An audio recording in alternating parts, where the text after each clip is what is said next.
Halo teman-teman, sebelum menonton jangan lupa like dan share video ini ya.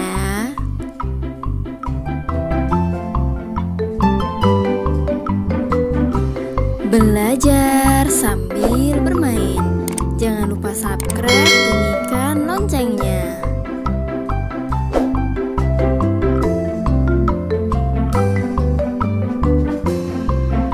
Sangkuriang, asal muasal Tangkuban Perahu. Dahulu kala, tersebutlah kisah seorang putri raja di Jawa Barat bernama Dayang Sumbi. Dayang Sumbi memiliki kesenangan memintal benang menjadi kain. Setiap hari, untuk mengisi waktu luang, dia selalu memintal.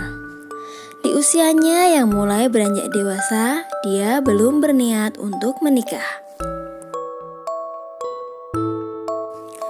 Suatu hari, saat dia memintal benang yang ia pakai berkali-kali jatuh, membuatnya sangat kesal. Sehingga dia bersumpah, bagi siapa saja yang mau mengambilkan benang itu, maka dia akan jadikan suami.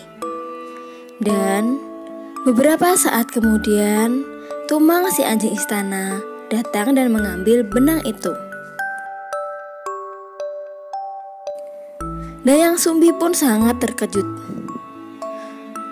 Namun, dia tidak dapat menarik kembali sumpahnya. Dia pun sangat sedih dan bingung.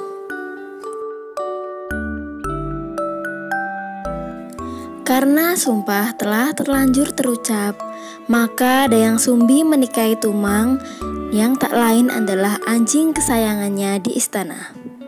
Dan beberapa bulan kemudian, Sumbi mengandung dan melahirkan anak dari buah hasil pernikahannya dengan Tumang. Seorang anak laki-laki lucu yang mereka beri nama Sangkuriang.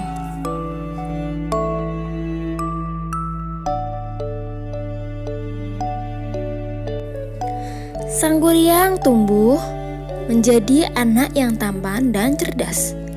Tumang selalu mengikutinya. Kemana Sangkuriang pergi, Tumang mengikutinya. Termasuk mengajarkan Sangkuriang cara berburu. Mereka selalu bersama-sama. Begitu juga ketika Sangkuriang mulai tertarik untuk berburu ke hutan. Tumang selalu mengikutinya.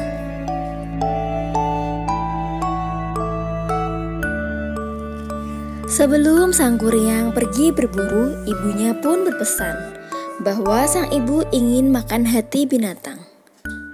Ketika di hutan, tidak ditemukan hewan buruan sama sekali. Terbesitlah pikiran Sangkuriang untuk membunuh si Tumang dan mengambil hatinya, kemudian diberikan kepada ibunya. Setelah dimasak dan dimakan, barulah Dayang Sumbi mengetahui bahwa itu adalah hati dari si Tumang.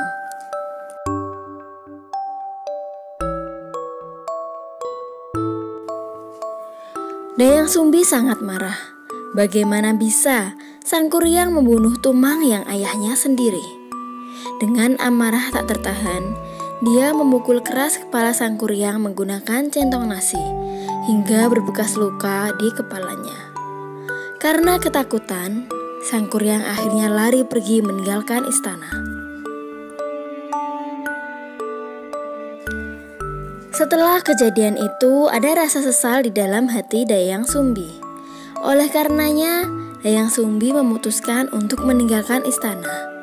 Dia memilih bertapa meminta pada Tuhan agar suatu saat bisa bertemu lagi dengan anaknya.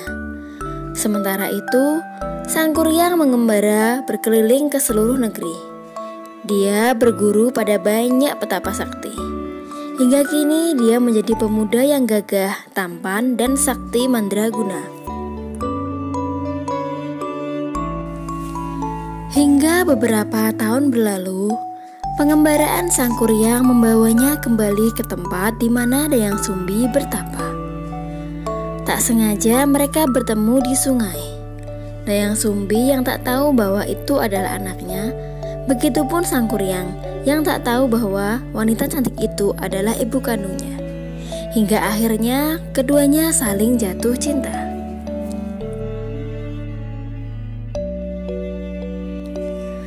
Terjalinlah jalinan asmara di antara keduanya. Hingga pada suatu hari saat Dayang Sumbi tengah membelai rambut Sang Kuryang dan bersandar di pangkuannya, Dayang Sumbi pun melihat bekas luka yang dimiliki Sang Kuryang. Seketika dia sadar bahwa pemuda di depannya adalah anaknya sendiri. Dayang Sumbi langsung menolak Sang Kuryang dan berkata bahwa dia adalah ibunya.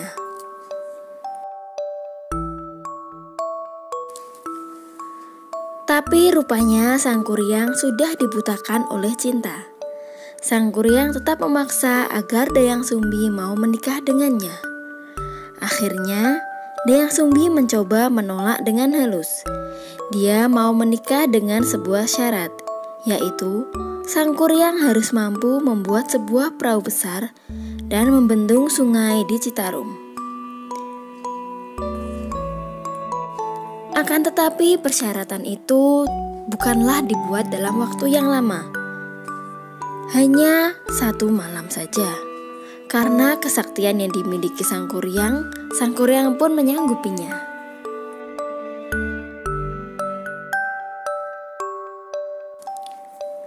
Dengan kesaktian yang dimiliki Sang Kuryang segera meminta bantuan pada makhluk-makhluk halus yang menjadi anak buahnya. Seketika, ribuan makhluk halus itu pun datang dan bekerja menuruti perintah Sang Kuryang. Bendungan hampir selesai kurang dari 1 malam. Pembendungan sungai sudah hampir selesai berkat bantuan dari ribuan makhluk halus. Tinggal perahu besar yang belum dikerjakan. Maka Sang Kuryang sendiri pergi ke hutan dan mencari kayu yang paling besar. Kayu itu akan dijadikannya perahu. Setelah menemukan kayu yang paling besar, Sang Kuryang langsung menebangnya.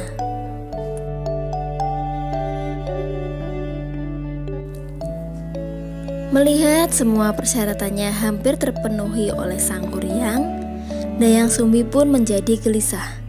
Dia berdoa pada Sang Maha Kuasa agar bendungan itu tidak bisa selesai. Dayang Sumbi lalu melemparkan kain putih yang ditenun. Keajaiban pun terjadi.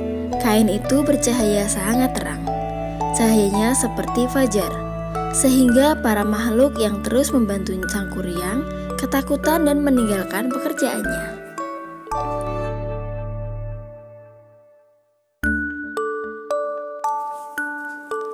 Melihat para tentara gaibnya yang menghilang, Sang Kuryang menjadi marah.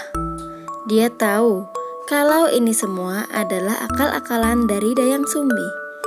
Maka Sang Kuryang menendang perahu yang baru saja dibuatnya ke angkasa dan jatuh tertelungkap di tanah.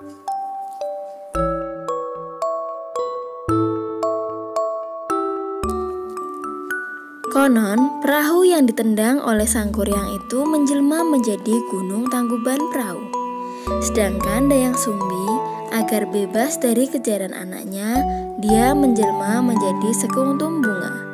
Demikianlah dongeng Sang Kuryang, cerita awal mula terjadinya Gunung Tangkuban Perahu. Nah, adik-adik sudah nonton dongengnya kan?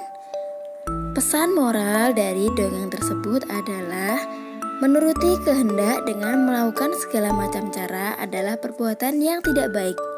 Apalagi segala cara ditempuh demi tercapainya sesuatu yang diharapkan. Begitu juga dengan janji, haruslah ditepati karena mengingkari janji akan merugikan orang lain. Jangan lupa like dan share video ini, dan jangan lupa klik subscribe, bunyikan loncengnya. Tonton terus video-video kami selanjutnya ya. Dadah.